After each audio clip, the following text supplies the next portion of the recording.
Hi everyone, I'm Kyle Bechet, and this is the AAF Exchange, a podcast from the American Action Forum, where experts provide clear, data-driven insights into today's economic and domestic policy issues. Welcome, and thank you for tuning in. On episode 155, neither of us had a good start to hockey season. Well, as near as I can tell, that wasn't a hockey game, so the season hasn't started. Yeah. The Rangers held a scrimmage with themselves, and the Penguins were missing entirely. I mean, goaltending seems to be the issue. Are you supposed to stop the puck? Yeah. That didn't...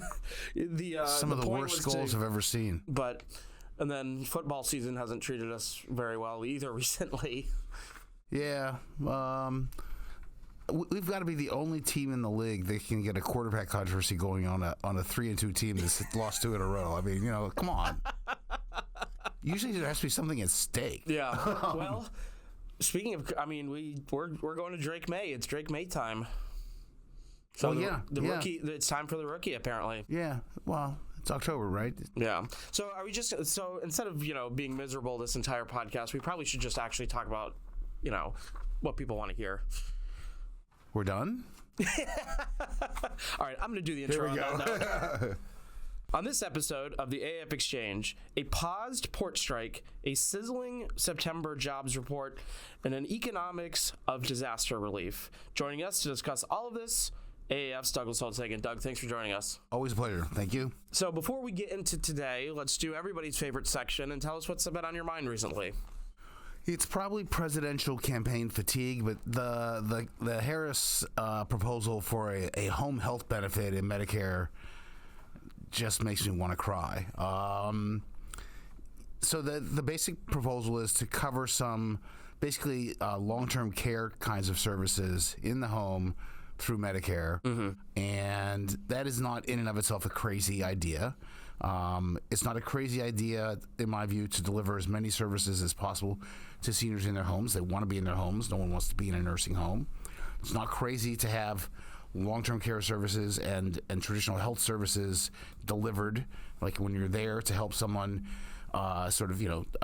shower and things like that, making sure they take their meds in the morning, keep on their regimen. All good. Okay, so concepts are great. And you can see how this happened on a campaign especially. Concept's great. Let's just do it. Yeah. Let's run the traps first. Yeah. Like, how much will this cost? I don't know if you noticed, but we're running a deficit. CBO estimates $1.8 trillion last year when we sort of finally see the numbers. That's in an economy that's operating at full employment. There's no major disasters. Forget the hurricanes for a moment. Like, there's no COVID. So we're not at war. Unbelievable. So really bad. Medicare is a big part of our problem. And they don't really have any idea how much demand there will be for this out there. Now, everyone acknowledges that there's a huge amount of long-term care services which are done essentially by children, donated time, stuff like that. This could be incredibly expensive. Yeah. What's exactly going to be covered? How's it going to be? How are you going to identify the scope of the services? How are you going to monitor this when it's being done in the home? It strikes me as completely ill thought out and just and they admitted, well, we've been looking at the polling, and there's this sandwich generation that's take care of both their kids and their parents. The sandwich generation is undecided, so here's a policy for the sandwich generation. I mean, this is like Trump walking around doing the handout tour. Yeah. I mean, no taxes on tips, no taxes on Social Security. Now, no taxes on expats, right? He looked at the polling. Oh, expats are undecided. Let's do it. I've had it. Yeah. Yeah, I mean, this seems par for the course in terms of campaign proposals, where it's just, we're going to throw this campaign proposal out there, but we're not going to give you any details. We're not going to tell you the costs, The other stunning thing is the press is not asking them any details. Like, what happened? Like, I don't want to say, like, in my day, but let me say that in my day... The press asked these questions, and again, and more detail, and again, and like how, Yeah, you're really dating yourself there, and I'm going to just leave that one alone. I'm just going to date it by decade now. Yeah. Let's not get into details. Right. All right, well, let's move on. Let's go to the port strikes. So turning to the East Coast port strike, which thankfully have been paused for the holiday season. Yep. But what happens in January? Where do we stand and where do negotiations stand? So the contract negotiations had multiple issues. Money was one, and money, in principle, got settled. And they agreed to go back to work until January, at which point they will take up automation, which is a much bigger deal because it is about the future of all those jobs. It is not hard to do the math and suggest there's a lot of jobs that are at risk because, fun fact that I learned in all this, there are about twice as many people who belong to the Longshoremen Union as there are jobs. So half of them are home now because they don't really need them. And if you have further automation, the question is, what becomes of those workers and the money they're paid? Right now, these folks are at home but being paid. So you're not getting any economic efficiency out of the automation if that's how you do it. So that's going to be a huge issue, and it's really unlikely that it's going to be easily settled. And it needs to get settled because the U.S. doesn't have a single port that's in the top 50 in efficiency. Like we are a backwater port term in the port business, but we are a backwater in the global shipping business. And that does matter to average people like you and me because stuff comes through the ports, the cost of the ports gets layered into the transportation costs, and those prices are permanently higher as a result. People always are now trained to think about inflation. Oh my God, the price is going to go up. But what if it's already just too high? Yeah. And you're giving up the chance to bring it down. That's what we're doing. Yeah, I mean, that was striking to me when you said that, I think last week on one of your TV hits, that we didn't have anything. We don't have any port in the top 50. No. We really have terribly inefficient ports. I mean, it matters. We're responsible for a quarter of the world's economic, activity. We are an economy that matters. Yeah. Still. And they've got a huge stranglehold on trade because so much of the bulk trade comes via ocean shipping and comes through the ports. Yeah. Let's fast forward ahead a little bit to January. What would it mean for the economy if they don't come to an agreement? Estimates are all over the map, but they range from about $500 million to $5 billion a day in lost output. And a lot of that, as usual, is just shifting in time. Like, we didn't do it then, we'll do it later when they finally settle. But some of it's just permanent loss, and it's, it's going to cascade. The first thing that's going to really be affected are going to be things like perishable foods that just can't get in. The prices of them are going to go way up. People are going to see that. We know food and energy prices move people's sentiment a lot, so that's a real risk come January. You got the usual problem with seasonals. It's going to be winter in the United States, and you're going to have your ability to get things in from more tropical climes is going to be highly limited. Yeah, and then big goods. I do finally want to get a new refrigerator or something. It's on back order. Whatever it might be. Those kinds of things are going to show up. Yeah. Interesting. All right. Turning to the economy, last week, jobs report blew past expectation, and this morning's inflation report showed inflation is cooling more slowly than we all expected. What did we learn about the economy? Complicated stuff, unfortunately. These aren't clean reads. So, I first start with the jobs report. Really a good report, basically. No question about it. The thing you might worry about is average hourly earnings growth. We got 254,000 jobs. That's a lot. Unemployment rate falls. That's good. Is that the labor market's too hot and it's going to push inflation up? Not really, because average hourly earnings grew more slowly than they did the month before, and so the Fed should be greatly relieved by that report. They've got a dual mandate. They want to have labor market growth, and they want to control inflation. This gives them some firm foundation for the employment mandate. They can continue to fight inflation. So that was the simple picture. Then today's report comes, and it's the top line's supposed to come in at 2.3, it comes in at 2.4. Core inflation was supposed to remain at 3.2 year over year, bounces up to 3.3, and you think, oh my goodness, this is nothing but bad news. It's too hot. The Fed is going to have to worry about its easing trajectory. But the bugaboo of all the reports has been shelter inflation, and it was very soft in this report. So if you're the Fed looking for evidence that things are going to come down to 2, that's a big big step in the right direction. So kind of a mixed bag on the data front. Yeah. So why isn't shelter inflation coming down now and hasn't been before? Was it the question is why it hasn't come down by now? Like the expectation was we're going to tighten, and we did, and other prices will come down. Goods prices came down. There's no inflation in goods. Other services inflation came down, and you would expect then that when people sign new leases, the inflation won't be that high. They'll only go up by, say, 2 or 3% instead of the 6 or 7 that we were looking at, and that over the course of a year, all of those new lease prices will get baked into the CPI, and you'll see less inflation. It just hasn't happened at the pace people expected. What are the next upcoming reports that you're going to be looking at?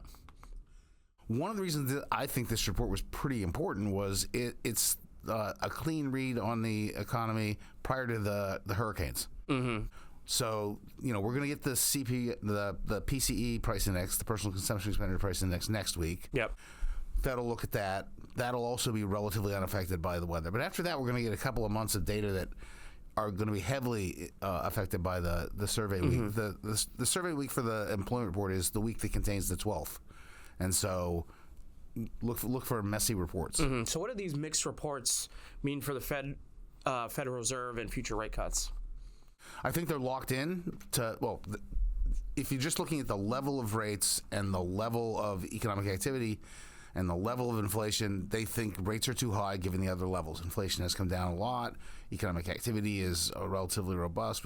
They can afford to cut the rates. The question is how fast they do that and where do they stop. This makes the trajectory harder to gauge. They dropped 50 the first time. I was very surprised to learn that some people wanted 75. I cannot understand the argument for that at all. I would have preferred 25. I think they're going to go 25 at the next meeting. They don't want to look like they made a mistake and stop, so they're going to have to do another 25, take the pulse, probably another 25, and then they'll start gauging sort of where they are. Yeah, and the next meeting is in November. So after the election at this point. Interesting. All right, let's do my favorite section, the trivia question. Okay. Turn on my brain. Since January 1st, the federal government has published X trillion in total net costs. 2024 total net costs. X trillion? Yep. X is less than 1. We didn't get to a trillion. This is a trick question. No, we did. We're at 1.36 trillion. Wow. Yeah. Isn't that amazing? Wow. I thought we were like 900 billion. Oh my goodness. Yeah. No, we crossed the $1 trillion mark. A couple of weeks ago, but I have to go back and look. But it just, again, it highlights the magnitude. I just can't keep up. Yeah, I mean, so are we in the window of 11th hour rules? Yes. The Congressional Review Act, CRA, people talk a lot about. It's the final 60 legislative days of the calendar that matter, and so we don't have 60 days of Congress meeting left before the end of the year. So probably occurred somewhere in June, right? That we got interesting. We got that. So anything put in place in those final 60 days can be removed in the next Congress through a simple majority vote on it's not even a law; it's a resolution. Majority votes on a resolution in the House and Senate. President signs, it's gone. Yeah. So, I mean, and that's not subject to the 60 votes threshold in the Senate. That's just a clean.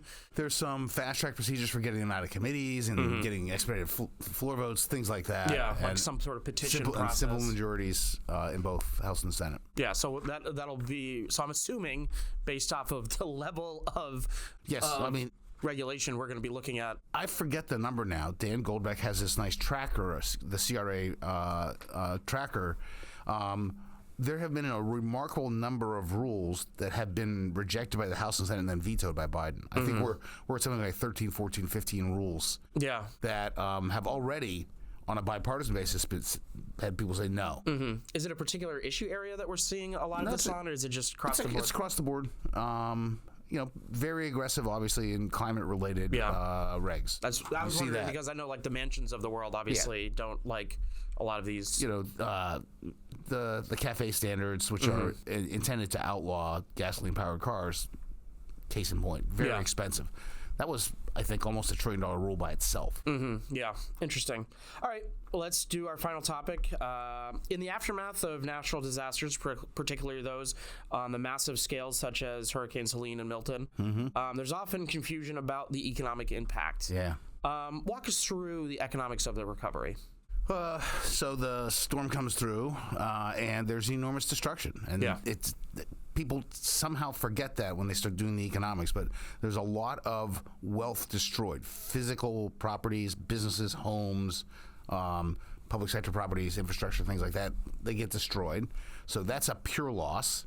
You also get a halt in economic activity. You can't run an industrial plant in North Carolina right now, which turns out makes all of our IV solutions. Didn't know that. Interesting. Yeah, so we have a real problem with an IV solution shortage looming because everything's in North Carolina. Wow, did not know that. Yes, medical fun fact for today. Yeah. So there's that. Learn something new. So that gets stopped, and that's a loss. That's simply lost output. No one's being paid to produce that output, so it's lost income as well. And then there's the, quote, good news part of this, which is you start rebuilding. And that provides demand for all the inputs to building, the supplies and the workers and the construction. And that often looks like a boom in the aftermath of a disaster. So people will go, oh, yeah, this is good for the economy. Well, no, you're just making up for all the things that got lost and hoping to break even in the long term. Yeah, so if you look at it in the prism of just those weeks afterwards without taking into context, then it looks bigger than it is. That's interesting. I'm still trying to get my head, like the IV thing is still taking up real estate in my brain. So, I mean, interesting. Yes. I'll have a discussion for a different day. Yes. You often talk about the need to reform the National Flood Insurance Program. One of the parts of this that one of the programs that helps through this disaster. What's the problem with this program, and how should Congress reform it? So, just in terms of the context. Everyone, they want a mortgage, they have to get homeowners insurance. They have homeowners insurance, they're going to be covered for wind damage. They're probably not going to be covered for flood damage. Regular homeowners policies don't do that. And the insurers, as near as I can tell, are, despite the history of problems in Florida, well-capitalized this time around, well-positioned to process claims. I don't think we're going to see any real issues with the private insurance market, even after 2 major hurricanes in a short period of time. But there is a lot of flood damage. North Carolina is just the poster child for this. If you live in a flood zone, if the maps identify you in a flood zone, you have to have flood insurance. And the National Flood Insurance Program backstops or sells directly that flood insurance. And so you take that in your homeowner's policy and you can get your mortgage. But if you don't live in such a zone, you don't have to have flood insurance, although it might be wise. And that's a place where people just don't buy flood insurance. And now a lot of people in North Carolina, you're going to hear these stories, aren't going to have flood insurance. They're going to be up in a mountain which no one dreamed would flood, right? A mountain valley. But the amount of rain produced the floods, and they've got the damage, not going to be covered by the homeowners. And so now you're going to have a huge demand on the federal government to help us out somehow. Yeah. It's always better to help in advance, sort of set up a program, charge premiums for it, build the reserves, have that money available when claims have to be paid. That's the classic insurance model. We don't have that for most people. That would be if we had a flood insurance program that was working right at all. The flood maps are way out of date. Yep. And they are deliberately out of date because Congress has stopped them from doing the remapping on a number of occasions. So, if you want to reform the National Flood Insurance Program, you do 2 things. Number 1, figure out where people really need it because they have and make them buy it. Number 2, charge them a premium that's appropriate for the flood risk that they present the taxpayer. And these things are, incredibly underpriced. We have, people getting flood insurance when they're in the Mississippi Valley floodplain, and they flooded 7 times, and we've paid 7 times, and their premiums aren't paying for that. So, pricing, coverage, both all wrong. And for that reason, the program runs huge losses. It's 25 billion in the red, and needs to be fixed. Interesting. Well, Doug, thanks. I want points. I got through that without mentioning Taylor Swift. I was debating whether to prompt you on that one, but I decided to let that one lie. But I have long believed that with her celebrity, do you get points? She could lead the charge and get the National Flood Insurance Program reauthorized and reformed, and I await that moment. I think you lost the points you just tried to argue yourself for, but I do that a lot. Well, Doug, thanks for joining us. I'm gonna end it there. I was just thinking about the branding on the NFIP tour. Should be great. Never mind. Doug, thanks for joining us and breaking down all those different issues. I'm looking forward to 156 in 2 weeks. Look forward to it too. I hope you enjoyed this conversation. Tune back in for our next episode, where our experts will provide clear, data-driven insights into today's economic and domestic issues. I'd also encourage you to check out any of the links in our show notes, and also follow us on social media to learn more about AAF. Don't forget to subscribe on iTunes, Spotify, or Google Play.